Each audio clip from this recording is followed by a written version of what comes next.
আমরা এটাই চাই, ডক্টর ইউনূস থাকুক।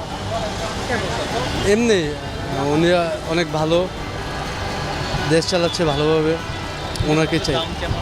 এই জিনিসপত্রের দাম হচ্ছে কি আগে যেমন বাড়া ছিল, এখন কিন্তু কিছু কমিয়ে দিছে। হ্যাঁ, উনি থাকুক, ডক্টর ইউনূসকে চাই আমরা। আসলে অন্তর্বর্তী সরকার যে ক্ষমতা চালাচ্ছে আলহামদুলিল্লাহ আমরা ভালোই আছি।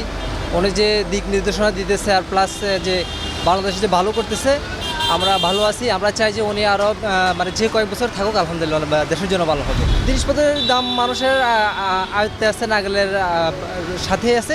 আগে তো আসলে তো বিগত যে পেশিবাদ সরকার ছিল ওই সময় তো মানে জিনিসপত্র মানুষের নাগালের বাইরে ছিল, দাম বেশি ছিল, প্লাস এখন মানুষ ভালো হয়ে আছে আমি মনে করি।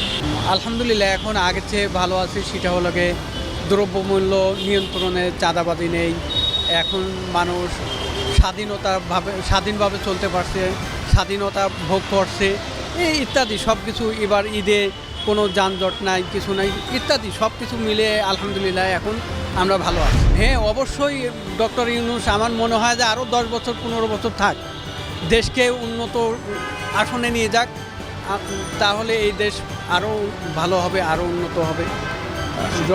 ডক্টর ইউনূসের মতো লোক দরকার, এই দেশেই দরকার।